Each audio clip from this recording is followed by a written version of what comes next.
أعوذ بالله من الشيطان الرجيم.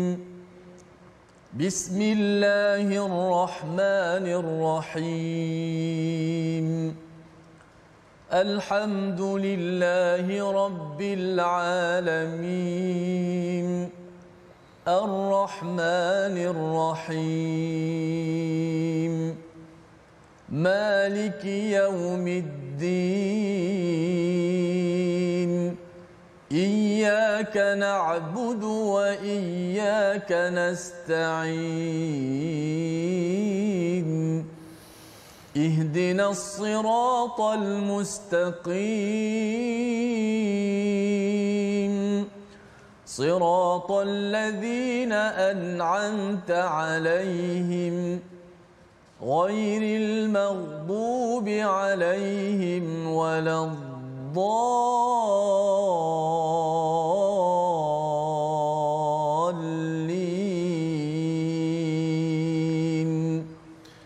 آمين.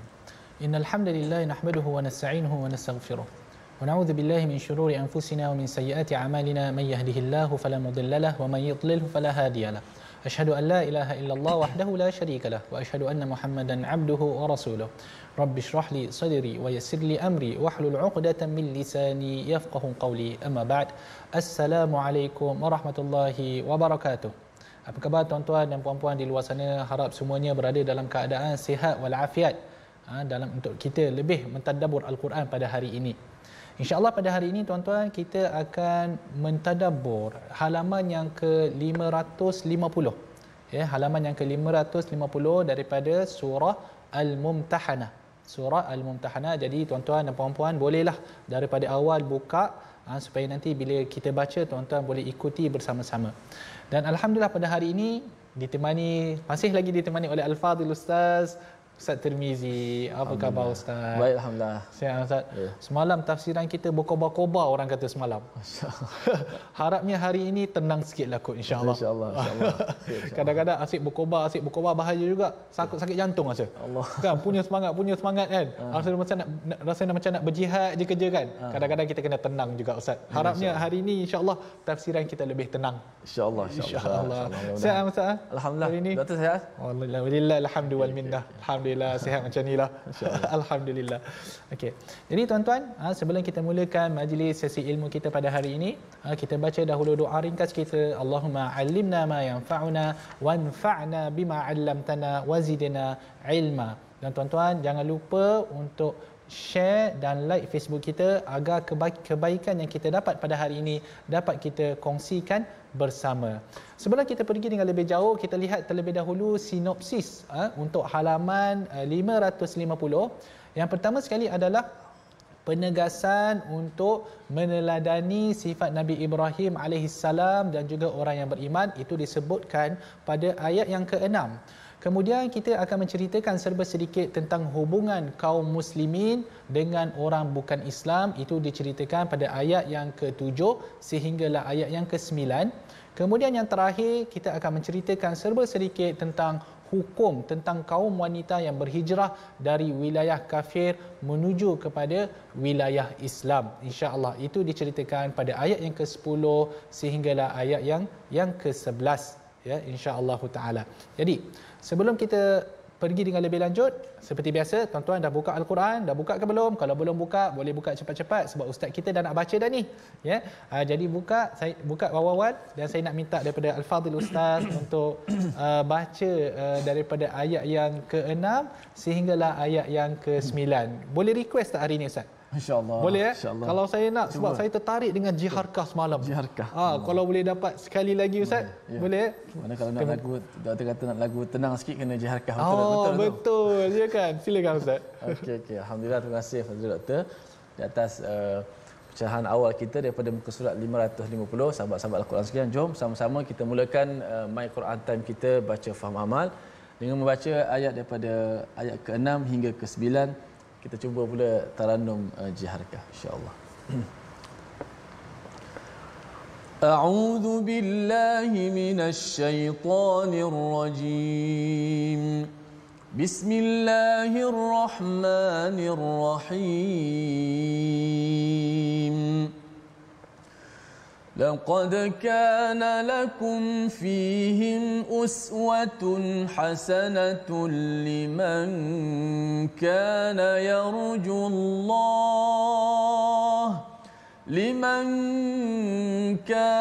يرجو الله واليوم الآخر ومن يتول فإن الله هو الغني الحميد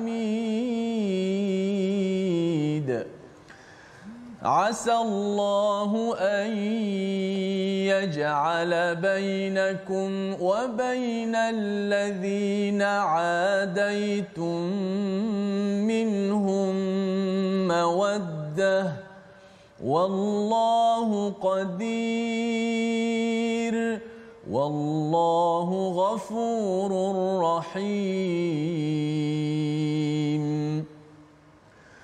لا ينهاكم الله عن الذين لم يقاتلوكم في الدين ولم يخرجوكم من دياركم أن تبروهم وتقسطوا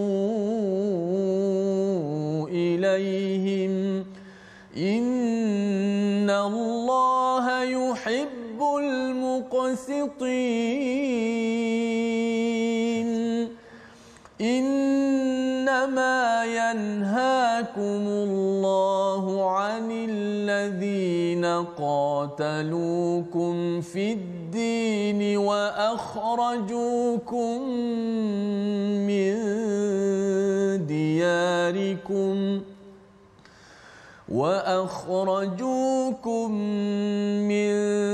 دياركم وظاهروا على إخراجكم أن تولوهم ومن يتولهم فأولئك هم الظالمون.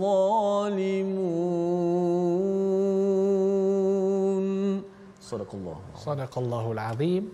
Allah Subhanahu wa taala berfirman pada ayat yang ke-6, sesungguhnya ada buat kamu contoh dan ikutan yang baik pada Nabi Ibrahim alaihissalam dan pengikut-pengikutnya, iaitu bagi orang yang sentiasa mengharapkan keredaan Allah dan balasan baik hari akhirat, dan sesiapa yang berpaling daripada mencontohi mereka, maka padanya akan menimpa dirinya sendiri, kerana sesungguhnya dialah yang maha kaya lagi maha terpuji. Alhamdulillah tuan-tuan, saya sebenarnya masih lagi terkesan dengan bacaan Al-Fadhil Ustaz, kerana memang betul bacaan Jilharkah ni betul-betul menyentuh hati ya Ustaz. Masya-Allah tabarakallah. Rasa tenang sikitlah hari ini insya-Allah. Ayat yang ini tuan-tuan, ayat yang ke-6 ini kalau kita lihat masih lagi menceritakan tentang bagaimana seseorang itu perlu meneladani satu tauladan yang baik. Ya, kalau kita lihat pada ayat yang pada halaman yang sebelumnya, ayat yang ke-549, di mana Allah Subhanahu wa taala pada ayat yang keempat, kalau tuan-tuan lihat muka surat yang semalam yang kita bincangkan, pada ayat yang keempat Allah memerintahkan agar kita meneladani Nabi Ibrahim alaihissalam, kan, dan juga orang-orang yang beriman padanya, ya. Dan kalau ayat yang ke-6 masih lagi ditegaskan agar kita meneladani mereka, kerana mereka adalah teladan yang baik. Okey, kalau kita meneladani mereka, ini adalah bukti bahawa kita mengharapkan keredaan Allah pada hari kiamat. Jadi jikalau kita beriman kepada Allah, kalau kita beriman kepada hari kiamat, maka adalah menjadi satu kewajipan kepada kita untuk menjadikan para anbiya dan terutama sekali Nabi Muhammad sallallahu alaihi wasallam sebagai contoh ikutan. Jadi kalau kita mengikut mereka di atas dunia, maka insya-Allah Allah akan menggolongkan kita bersama mereka pada hari akhirat. Sebab itu pada hari akhirat seseorang itu akan digolongkan bersama dengan siapa yang dia sayang. Jadi kalau tuan-tuan sayang kepada Nabi Muhammad sallallahu alaihi wasallam, kalau tuan-tuan sayang kepada Nabi Ibrahim alaihi salam, tuan-tuan sayang kepada orang-orang yang beriman, maka ikutlah tindakan dan juga apa yang mereka telah lakukan sebelum-sebelum ini daripada amalan-amalan yang baik, ya. Kemudian Allah Subhanahu wa taala menyebut wa may yatawalla, dan barang siapa yang berpaling, maksudnya tidak mau ikut, tak mau ikut, kan, degil, keras kepala, maka ketahuilah fa innallaha huwal ghaniyyul hamid, maka sesungguhnya Allah dia yang maha kaya lagi maha terpuji, kan. Ayat ini samalah juga kalau kita kata waman asaa fa'alaiha, barang siapa yang asyik melakukan perbuatan buruk, maka akibat daripada perbuatan itu hanya akan menimpa dirinya. Dan Allah Subhanahu wa taala tidak terkesan walaupun sedikit, kan, kerana Allah ghani, maha kaya, dia tidak memerlukan kepada yang lain, hamid, lagi maha terpuji.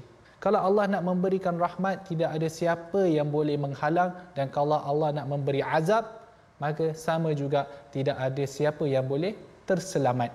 Maka kita mengharapkan keridaan Allah. Maka kalau kita nak selamat, tuan-tuan, maka teladanilah orang-orang yang soleh yang datang sebelum kita.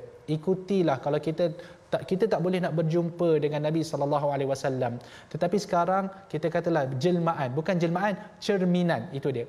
Cerminan kepada Nabi SAW adalah para ulama. Para ulama, akhlak mereka mencerminkan apa yang diajar oleh Nabi SAW. Maka lihatlah para ulama yang ada pada zaman sekarang dan cubalah ikuti akhlak mereka daripada akhlak-akhlak yang baik. Kemudian Allah menyebut pada ayat yang ke-7, asallahu an yaj'ala bainakum wa bainal ladzina 'adaitum minhum mawaddah. Semoga Allah akan menimbulkan perasaan kasih sayang antara kamu dengan orang-orang yang kamu musuhi daripada kaum kerabat kamu itu, dengan jalan menjadikan mereka insaf dan memeluk Islam. Ya, wallahu qadir, dan Allah maha kuasa ke atas setiap sesuatu. Wallahu ghafurur rahim, dan Allah maha pengampun lagi maha mengasihani. Kalau tuan-tuan masih ingat lagi, di dalam hari semalam bila kita menceritakan tentang halaman yang ke-549, kita banyak meletakkan batasan di mana kita tidak boleh mengambil teman setia daripada orang kafir, dan kita perlu memerangi mereka, dan kita perlu sekian dan sekian, kan. Sebab tu saya sebutkan semalam, semangat kita berkobar-kobar kerana ayat ini menceritakan tentang konteks di mana berlaku pertembungan antara orang Islam dan orang kafir. Maka para sahabat Nabi SAW, ialah mereka juga adalah manusia biasa. Yang duduk di sebelah sana, maksudnya yang berada di bumi Mekah, ada di kalangan mereka itu yang merupakan ahli keluarga dan kerabat mereka. Jadi semestinya mereka ini bukan kita kata menentang ataupun syak kepada ragu-ragu kepada Nabi SAW. Tidak. Tetapi mereka akan mengikut Nabi SAW.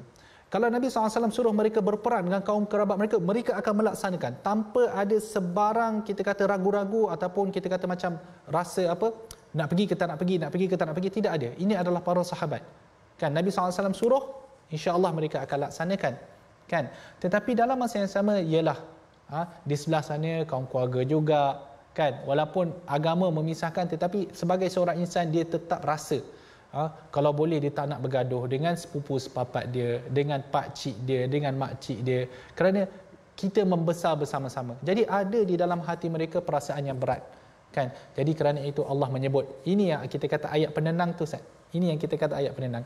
Maka Allah memberitahu kepada orang-orang muslimin, kepada kaum para sahabat ridwanullahi alaihim, semoga Allah menjadikan antara kamu dan juga orang yang kamu musuhi, iaitu di kalangan orang-orang musyrikin sana, kan, di Mekah itu minhum mawaddah, iaitu kasih sayang. Bagaimana boleh adanya kasih sayang daripada orang yang mereka musuhi, iaitu dengan mana orang-orang di Mekah itu mereka memeluk Islam. Maka seperti mana yang kita pernah sebutkan, dengan masuknya Islam, dengan keimanan, maka terlerailah segala permusuhan. Kerana itu bila kita lihat dalam sejarah Nabi SAW, dalam sirah Nabi SAW, ketika berlakunya Fathu Makkah, ketika berlakunya pembukaan kota Makkah, ra'aitan nasa yadkhuluna fi dinillahi afwaja, dan kamu akan melihat ramai manusia yang masuk ke dalam Islam berbondong-bondong, kan. Maka ketika itu ramailah yang masuk, antara dia Abu Sufyan, antara dia Suhail ibn Amru, antara dia Hakim ibn Hizam, dan ramailah lagi orang-orang lain yang mula masuk Islam. Jadi bila mereka masuk Islam, tuan-tuan, kita boleh bayangkan perasaan gembira orang muslimin. iaitu di mana orang yang mereka kasihi sekarang sudah masuk Islam. Maka sekarang terbinalah satu kasih sayang yang bukan hanya kerana pertalian kerabat tetapi kerana pertalian keimanan, dan itu yang paling penting dan yang paling membahagiakan seseorang, ya. Kemudian Allah Subhanahu wa taala menyebut la yanhaakumullahu 'anil ladzina lam yuqatilukum. Okey, ayat ini akan menetapkan satu kaedah bagaimana kita bermuamalah dengan orang kafir, di mana Allah menyebut Allah tidak melarang kamu daripada berbuat baik dan berlaku adil kepada orang-orang yang tidak memerangi kamu kerana agama kamu. Wa lam yukhrijukum min diyarikum, dan mereka tidak mengeluarkan kamu daripada kampung halaman kamu. Wa antabarruhum wa tuqsitu ilaihim innallaha yuhibbul muqsitin. Sesungguhnya Allah mencintai orang-orang yang berbuat adil. Okey, ini adalah satu kaedah yang perlu kita fahami baik-baik. Okey, kalau dalam ayat-ayat yang lepas kita banyak kita kata semangat berkobar-kobar. Ada setengah orang kata dalam, saya ingat lagi, semangat mak kilau, kan? Tapi kalaulah dalam ayat ini kita bila mana kita hidup dalam keadaan yang aman. Contohnya, alhamdulillah kita sekarang di bumi Malaysia ni, alhamdulillah kita hidup dalam keadaan yang aman. Maka kaedah dia adalah Allah tidak melarang kita untuk berbuat baik kepada mereka yang tidak memerangi kita. Ya, mereka yang tidak mengeluarkan tidak daripada kediaman kita, dalam erti kata lain mereka yang tidak menzalimi kita. Maka di situ kita hendaklah berbuat baik kepada mereka. Dan itulah yang berlaku pada zaman Nabi sallallahu alaihi wasallam. Pada satu ketika Asma binti Abu Bakar, ibunya datang. Pada ketika itu ibunya belum lagi masuk Islam. Jadi ibunya datang hendak berjumpa dengan Asma, memberikan hadiah kepada Asma. Sebab apa? Dia nak mentautkan balik silaturahim, kan, antara Asma dan juga ibunya. Jadi Asma binti Abu Bakar rasa bersalah kerana nak menerima hadiah tersebut, kan, rasa bersalah nak tautkan balik perhubungan itu. Maka ditanya kepada Nabi sallallahu alaihi wasallam, Nabi sallallahu alaihi wasallam kata, sambungkan balik silaturahim. Walaupun ibumu pada ketika itu belum masuk Islam, tetapi tautkanlah silaturahim. Maka begitulah juga para sahabat yang lain, mereka mula-mula rasa, orang kata apa, macam ragu-ragu. Boleh ke nak sambung balik hubungan ni? Sebab selama ni kita bergaduh, selama ni kita berperang. Maka Allah kata tidak apa. Inilah akhlak Muslim yang sebenar. Di mana kita, bila mana kita tidak diperangi, bila mana kita tidak disakiti, bila mana agama Islam itu tidak dihina, maka kita hendaklah berbuat baik, dan bukan setakat itu, wa tuqsitu ilaihim, dan berlaku adil. Maka kita hendak berlaku adil. Jadi dalam konteks kita di negara Malaysia, kita ada macam-macam agama.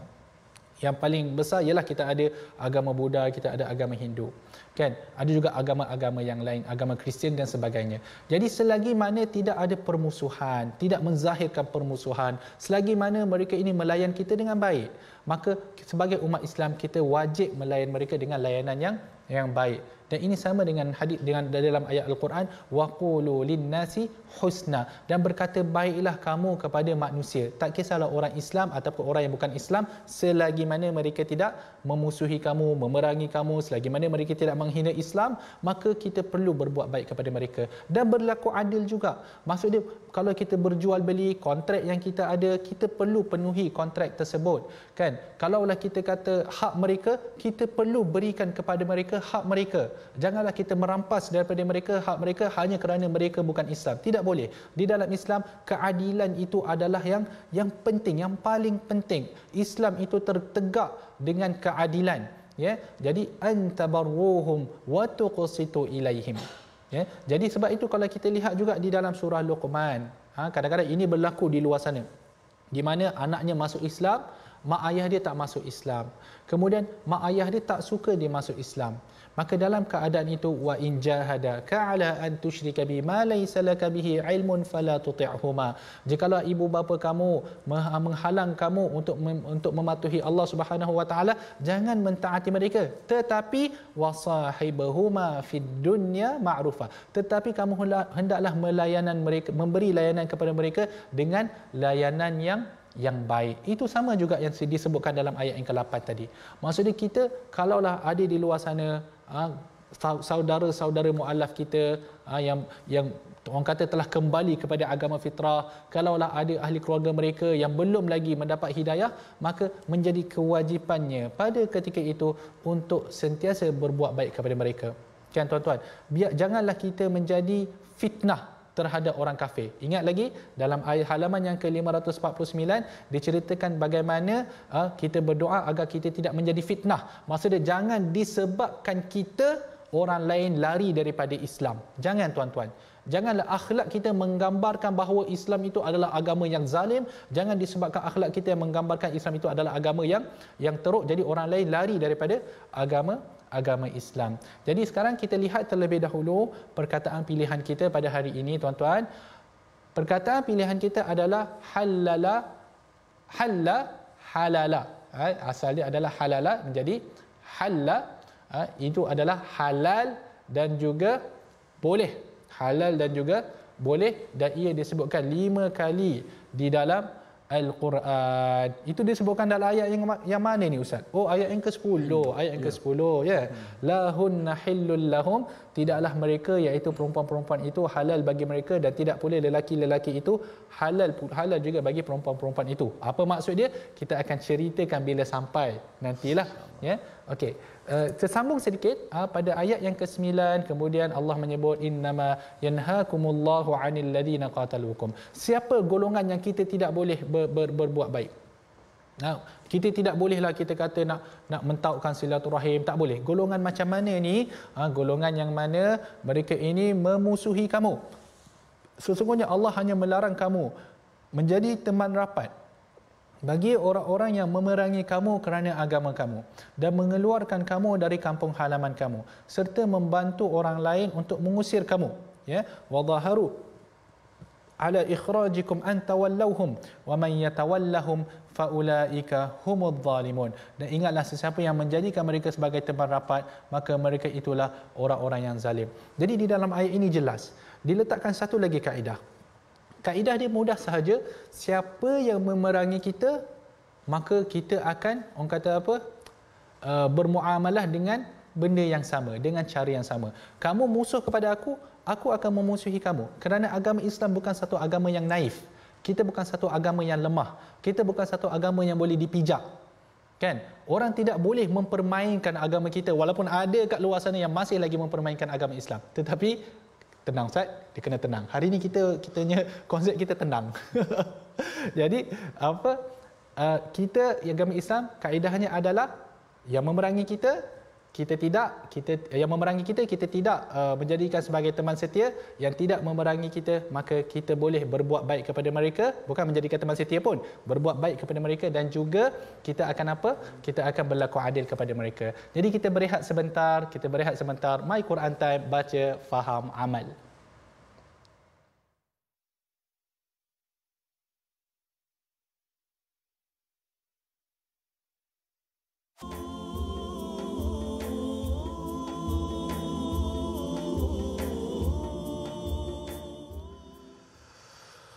لقد كان لكم فيهم أسوة حسنة لمن كان يرجو الله واليوم الآخر ومن يتول فإن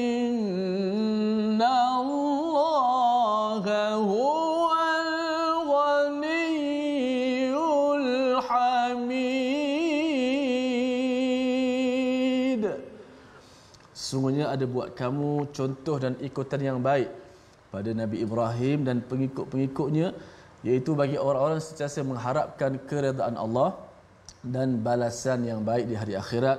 Dan sesiapa yang berpaling daripada mencontohi mereka, maka padahnya akan menimpa dirinya sendiri. Kerana ingatlah, sesungguhnya Allah, dialah yang maha kaya lagi maha terpuji. Inilah penegasan sekali lagi yang dibuat oleh Allah Subhanahu Wa Taala dalam ayat ke-6 tentang bagaimana pentingnya kita mengikut contoh uswatun hasanah. Alhamdulillah sahabat-sahabat terus setia dalam My Quran Time, baca, faham, amal. Kita nak teruskan lagi pada bahagian yang kedua, ayat 10 ke 11. Sebelum itu kita belajar sedikit tajwid pada hari ini. Jom kita lihat slide kita pada ayat yang ke-8 yang kita telah baca tadi. Antabarruhum wa tuqsitu ilaihim innallaha yuhibbul muqsitin. Sempurnakan sebutan huruf qaf, huruf sin, huruf ta pada kalimah tuqsitu dan juga al-muqsitin. Okey, dalam kalimah ni pertama sekali an-tabarru wa tuqsitu, huruf qaf yang mati, kemudian ada huruf sin yang berbaris di bawah, kemudian ada huruf ta yang baris depan, huruf ta yang tebal.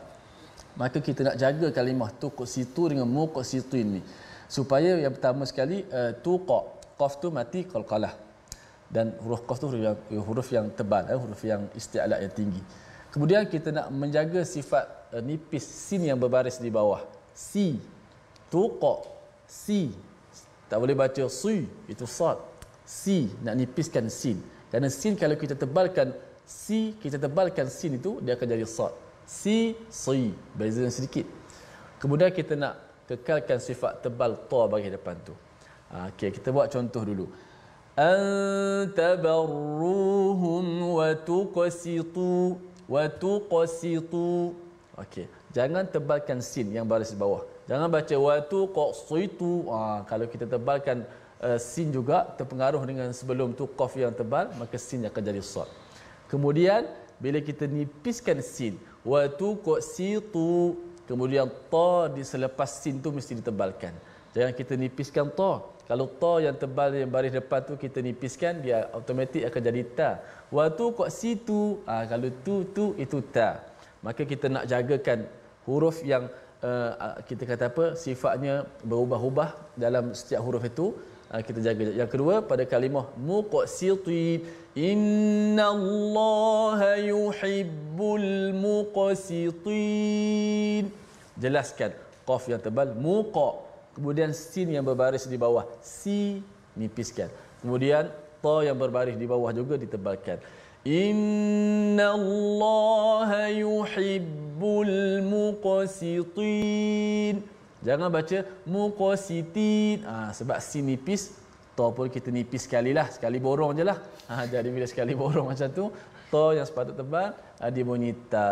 Muqsitin, tak boleh. Kita baca muqsiti.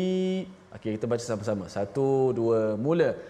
Innallaha yuhibbul muqsitin. Begitu sikit sebanyak kita cuba latih kita punya lidah kita, kefasihan dalam menyebut huruf yang tebal nipis secara berdekatan begitu. Wallahu a'lam. Doktor sila. Alhamdulillah. Terima kasih Ustaz. Menarik bila saya lihat tebal, nipis, tebal. Jadi pendek kata, bila kita baca Al-Quran ni Ustaz, dia banyak latihan mulut. Betul. Okey. Tiba-tiba timbullah idea ni, mungkin pernah dibincangkan ke sebelum ni. Mungkin untuk anak-anak yang ada masalah percakapan. Ya. Kan? Masalah percakapan, mungkin mulut mereka berat ke, ataupun mungkin ada pelat dalam percakapan. Mungkin mereka ini boleh dikenalkan dengan Quran. Betul. Kan? Betul. Boleh dilatihkan mulut mereka itu dengan Al-Quran. Sebab Quran ni macam Ustaz kata tadi, tebal, nipis, tebal balik. Belum cerita dengung, makhraj hurufnya ada berapa makhraj, sifat pula ada berapa banyak sifat. Jadi kemungkinan bila mana mereka ini didedahkan ataupun dikenal atau dilatih dengan Al-Quran, mungkin mulut mereka akan lebih cepat untuk bercakap. Betul. Boleh? Betul. Ya? Jadi kita bercakap bahasa Melayu daripada kecil sampai besar, kita tak pernah fikir pun keluar daripada mana perkataan tu, huruf tu. Betul. Tapi bila belajar nak baca Quran, Allah ada huruf bibir, ada huruf lehir, ada huruf halqum. Betul. Menarik sebab bahasa Arab memang beza daripada kita punya bahasa.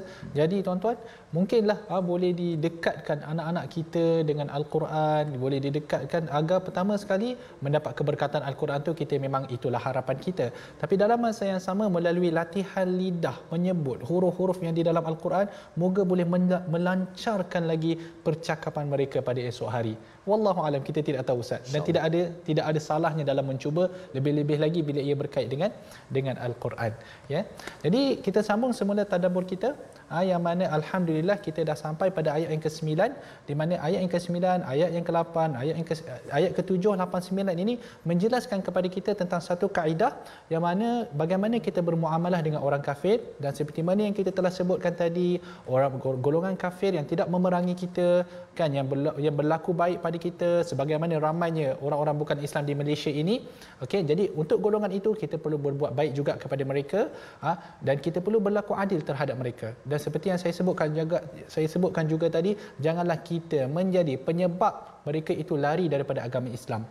Adapun kita ada golongan yang kedua, iaitu golongan yang memerangi kita, golongan yang menzalimi orang Islam sebagaimana orang Israel, sebagaimana negara-negara yang memusuhi Islam, maka di situ kita hendaklah memutuskan hubungan antara kita dan mereka.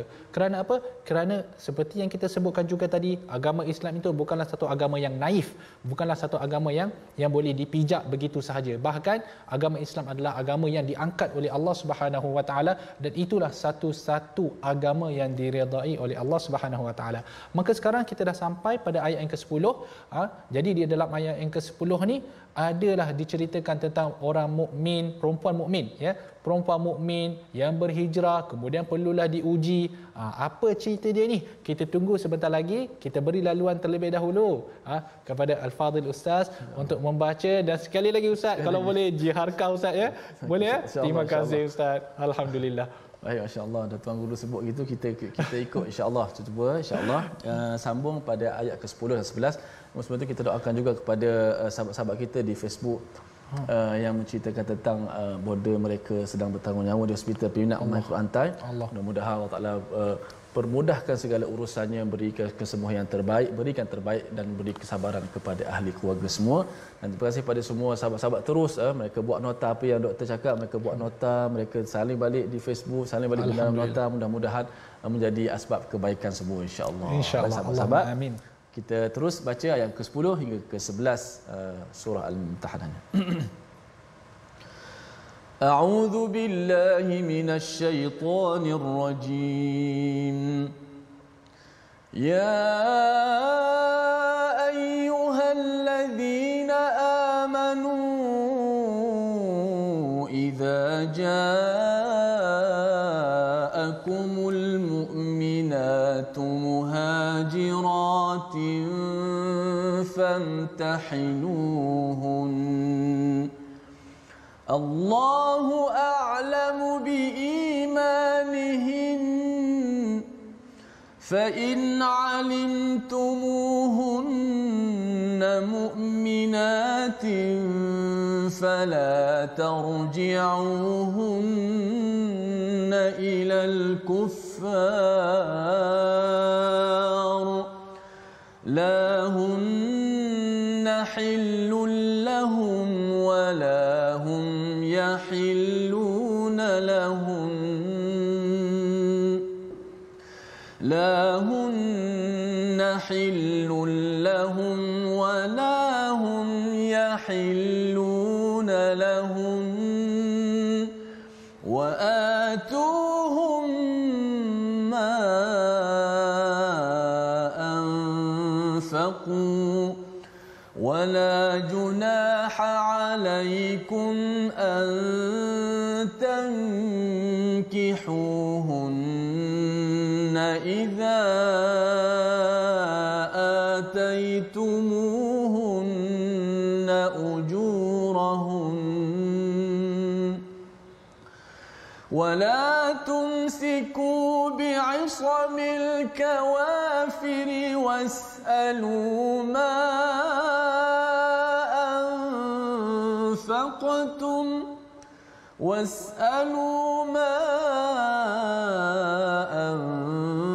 أنفقتم وليسألوا ما أنفقوا ذلكم حكم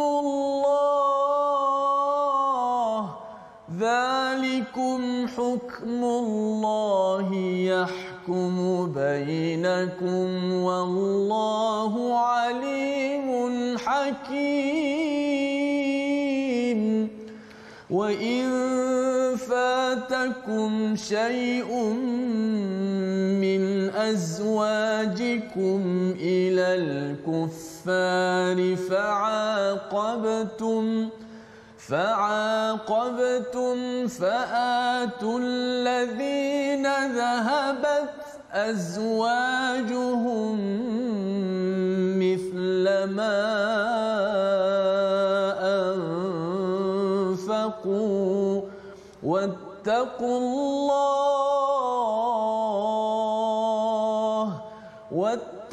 الله الذي أنتم به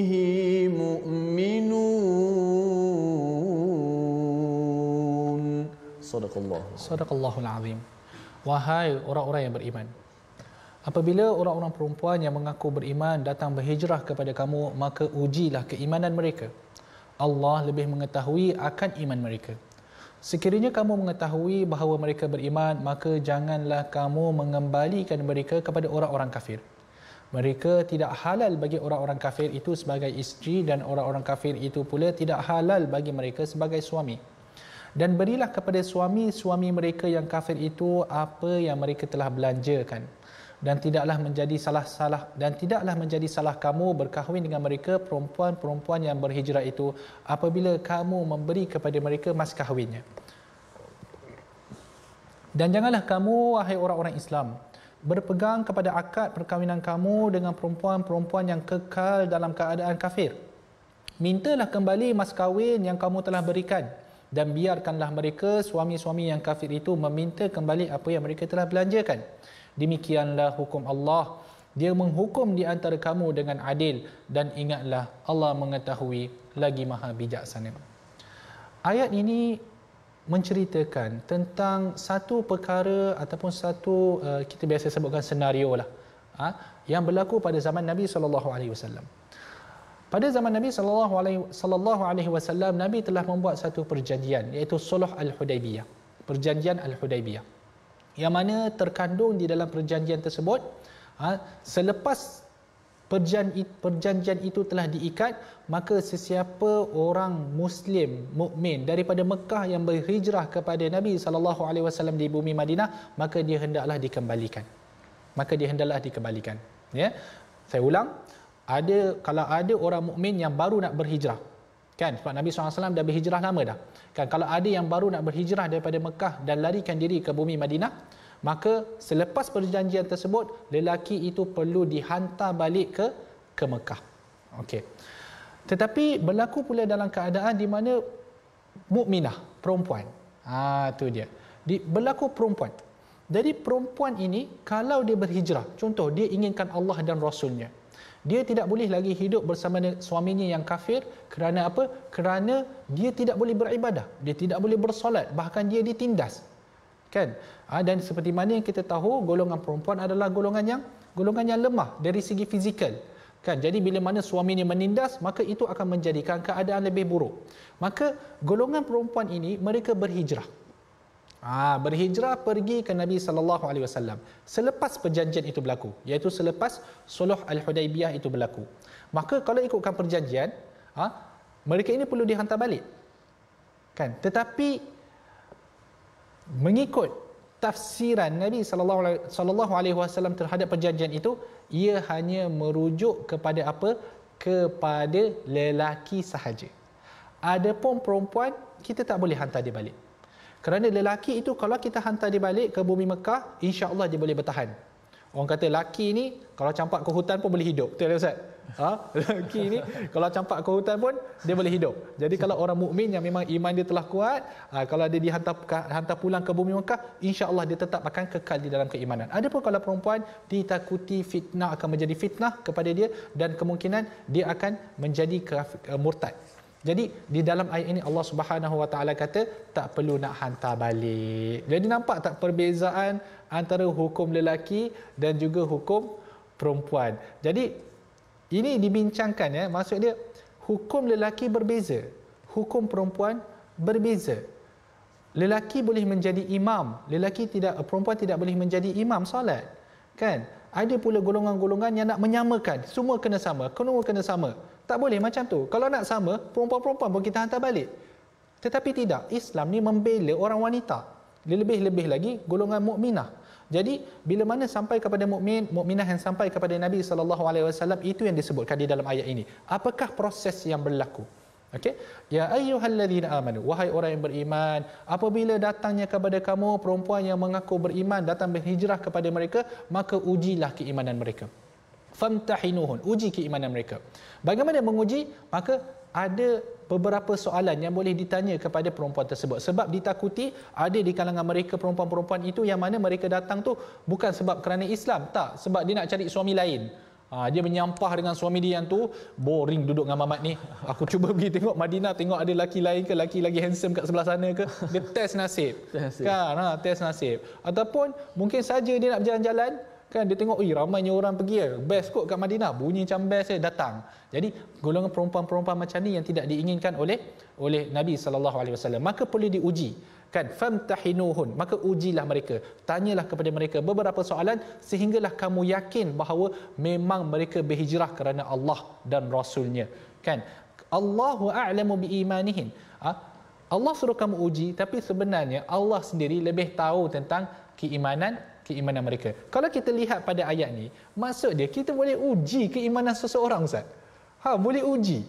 Kita boleh uji, maksud dia kita boleh tahu seseorang itu beriman atau tidak. Kan? Maksud dia daripada tindak tanduk dia, kita boleh tahu dia adalah orang beriman atau tidak. Masalah sesetengah orang, dia buat dengan perbuatan yang menyalahi perintah Allah. Kemudian dia kata apa? Jangan kamu cakap apa-apa, iman saya dalam hati. Iman dalam hati. Dia bukan macam tu kaedah dia. Iman ini adalah benda ma waqara fil qalb, apa yang ada di dalam hati tetapi akan dibuktikan dengan amalan. Jadi sebab tu kita kata memanglah iman tu dalam hati tetapi ia akan dibuktikan dengan amalan. Allahu a'lamu biimanihim. Allah lebih tahu terhadap keimanan mereka. Tak boleh katalah saya tak apa, tak solat pun tapi hati saya baik. Ada yang kata macam tu. Ya. Hati dia baik pada pandangan dia. Kita kadang-kadang baik tu itulah. Kita ada hak Allah dan hak manusia, Allah. Kan? Yang tu kita perlu jaga. Hak Allah perlu dijaga. Hak manusia kita kena jaga juga. Jadi kalau kita ambil salah satu, kuranglah. Macam itulah kan. Betul lah, macam gigi kan. Macam gigi pula dah, kunci. Kunci ada banyak gigi kan. Kan? Kalau ada gigi yang tidak sempurna, pintu syurga tidak boleh dibuka. Allah. Kan? Kita hanya ada gigi yang menyempurnakan hak Allah tetapi menyempurnakan hak manusia itu tak ada. Jadi payah juga nak buka pintu syurga tu.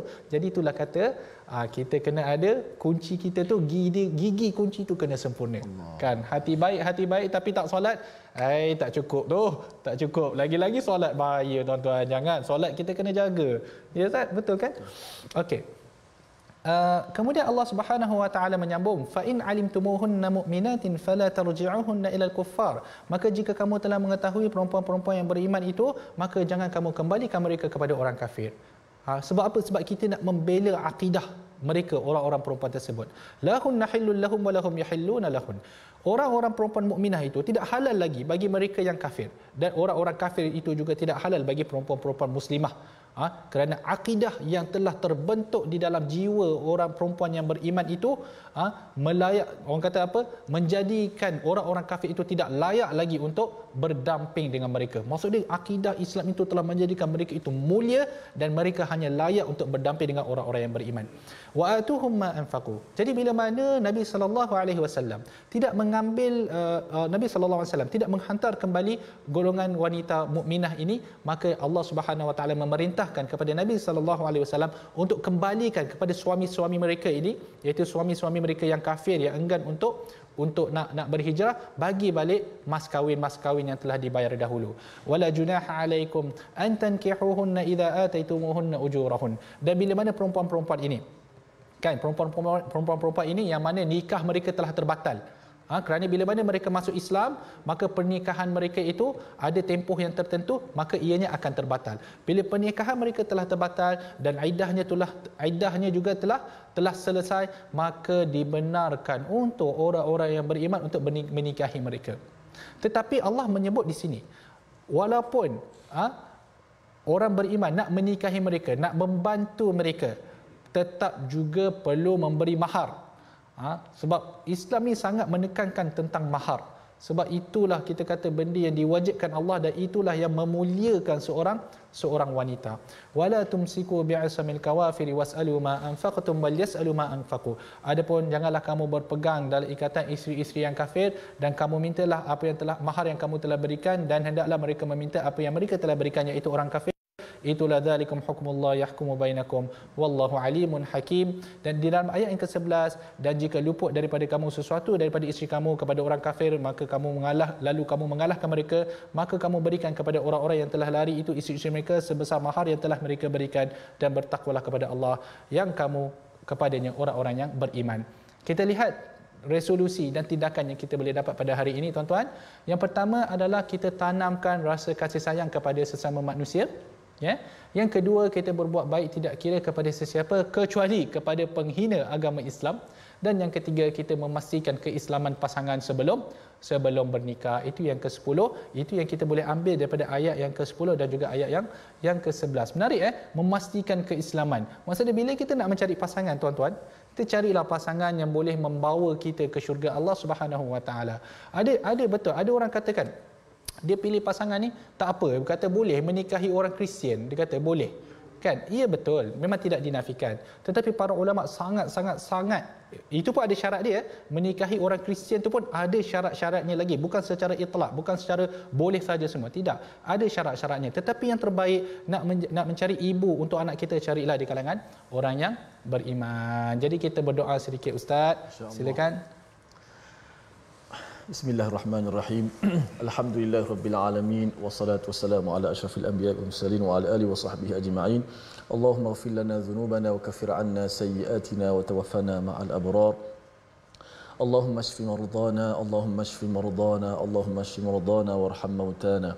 Ya Allah, Tuhan kami, ada di kalangan sahabat-sahabat kami, ya Allah, ketika ini sedang diuji, ya Allah, mereka diuji dengan kesakitan, ya Allah, mereka diuji dengan kesusahan, ya Allah, mereka diuji, ya Allah, dengan kesedihan, ya Allah, ya Allah, kesembuhkanlah penyakit-penyakit mereka, ya Allah, kesembuhkanlah orang-orang yang sakit di kalangan kami, ya Allah, ya Allah, kegantikanlah mereka dengan yang lebih baik, ya Allah, sabarkanlah mereka, ya Allah, ya Allah, campakkanlah kegembiraan kepada mereka, ya Allah, ya Allah, kami yakin setiap kesusahan pasti akan ada kesenangan, ya Allah, gembirakanlah hati mereka, ya Allah, sahabat-sahabat kami yang sedang berduka cita ini, ya Allah, ampunkanlah dosa mereka, ya Allah, bila kebaikan kepada mereka semua, ya Allah, amin, amin, ya rabbal alamin, walhamdulillahi rabbil alamin. Alhamdulillah sahabat-sahabat semua, mudah-mudahan Allah Subhanahu Wa Taala mempermudahkan segala urusan sahabat-sahabat kita semua yang sedang diuji, dengan sakit, yang sedang diuji dengan kesusahan, kesedihan. Kita mengharapkan Allah Subhanahu Wa Taala memberikan kegembiraan buat mereka, insya-Allah. Yakinlah, inna ma'al usri yusra, sungguhnya setiap kesusahan itu pasti akan ada kesenangan, insya-Allah. Terima kasih pada semua, jemput semua untuk sama-sama menyumbang dalam tabung gerakan Al-Quran, dan jangan lupa saksikan ulangan My Quran Time malam ni dan esok pagi. Mudah-mudahan kita sentiasa bahagia dengan Al-Quran Karim. My Quran Time, baca, faham, amal. Assalamualaikum.